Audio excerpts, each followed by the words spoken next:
I didn't realize my flashlight was gone until I saw its beam moving through the trees behind me. I was standing in the gray light of early morning outside the ranger station, one hand on my truck door, half asleep after a 12-hour shift, when a narrow white light swept slowly between the pines about 50 yards back. It stopped on me, just for a second. Then it clicked off. I grabbed for the flashlight on my belt out of pure instinct, and my hand closed on an empty holster. That was the moment my stomach dropped, because I had checked that flashlight 3 times during the night, and I never once took it off. My name is Eric Nolan. I was 34 then, working contract security for a remote ranger outpost just outside Olympic National Park. It wasn't exactly law enforcement. My job was mostly to monitor an old visitor station during fire season, keep hikers from wandering into restricted trails, and report anything unusual over the radio. Most nights were boring enough to make your eyes ache. Old fluorescent lights buzzing overhead, empty parking lot, security monitors with grainy black and white feeds, wind rubbing branches against the roof. It was the kind of place where even dropping a pen sounded louder than it should.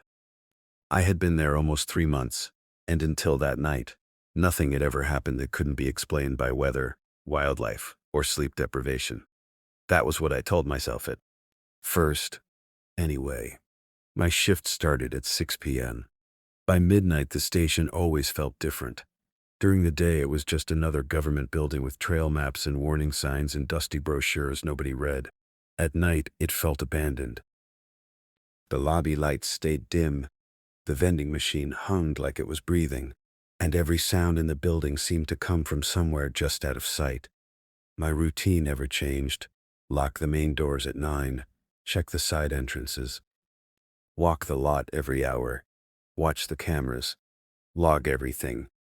At 12:43 a.m., I was doing my usual patrol through the rear maintenance hall when I heard footsteps behind me.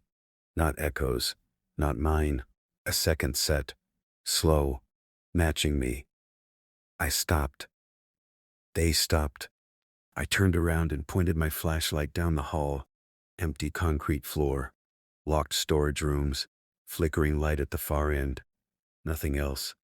I stood there listening hard enough to hear my own pulse. Then my radio crackled. Unit 3 status check. I almost jumped. Yeah, I said, clearing my throat. Everything's fine. But even while I said it, I kept staring down that hallway because it didn't feel fine anymore. That's when I noticed something worse. One of the doors at the end of the hall was open, just slightly, maybe 2 inches.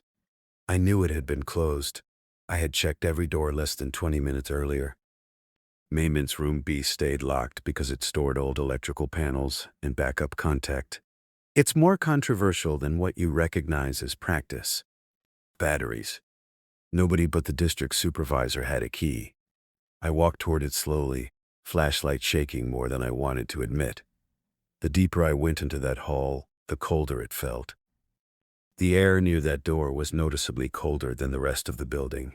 I remember that clearly, because it made no sense. I put my hand on the handle and pulled it open. Inside was darkness, shelves, dust, cleaning supplies, nothing unusual. But hanging on a nail on the back wall was a yellow rain jacket. Same brand as mine. Same patch on the shoulder. Same rip near the left cuff. For one stupid second, I just stared, because I thought I was looking at my own jacket. Then I looked down. Mine was still on me. I shut the door and backed away from it, like the room itself had done something wrong. I told myself another employee probably had the same issue, dear. That was possible. It had to be.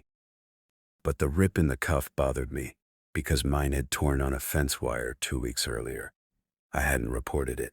Nobody else should have had that exact same damage. I went back to the security desk and pulled up the rear hall camera.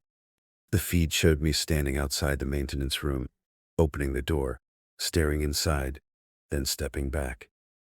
Normal. Except when I rewound it, I saw something I somehow missed in real time.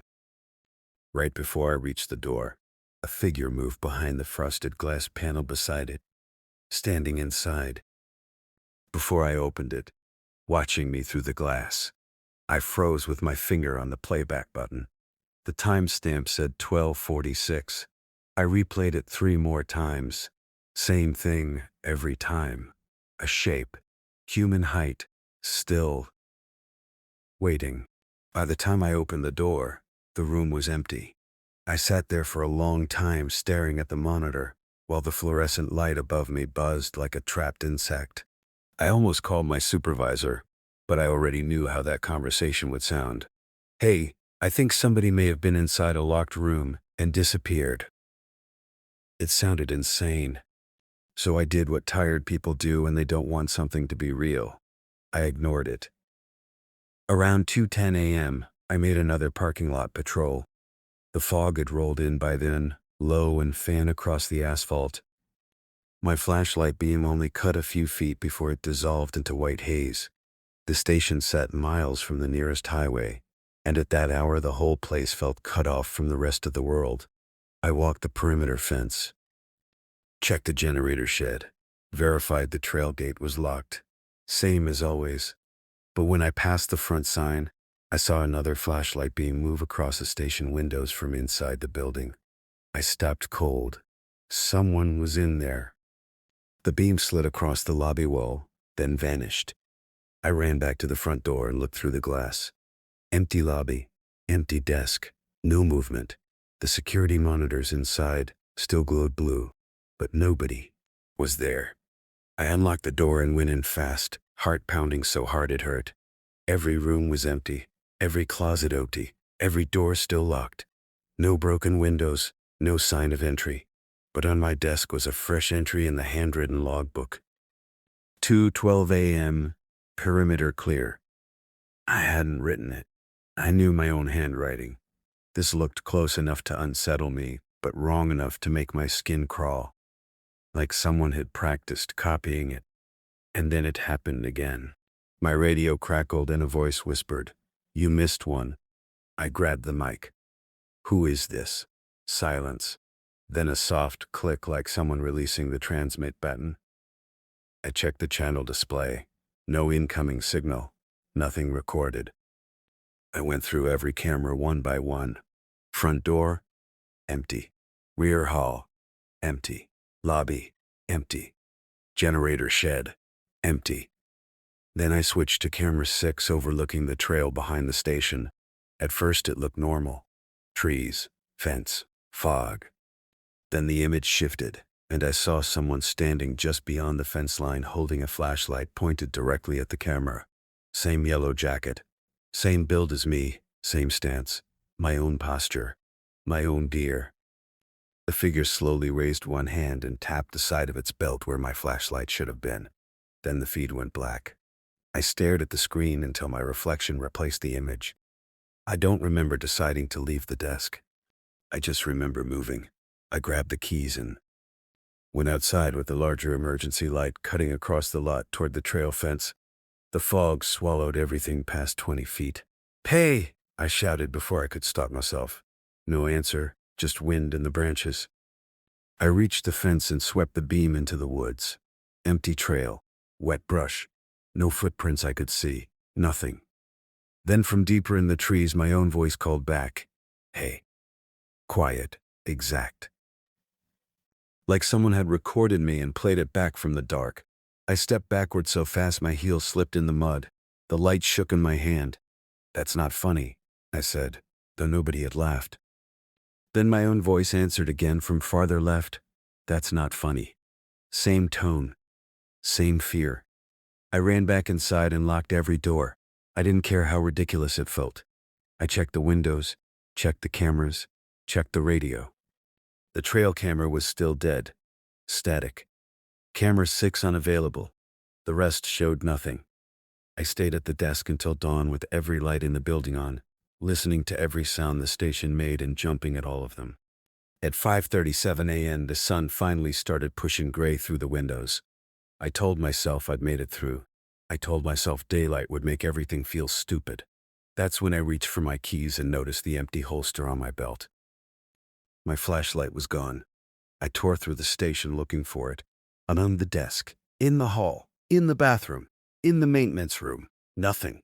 I checked the cameras from the first whole night, every frame I could, and at 3:08 a.m., while I was sitting at the desk staring at the monitors, camera 2 showed someone standing directly behind me for almost 11 seconds.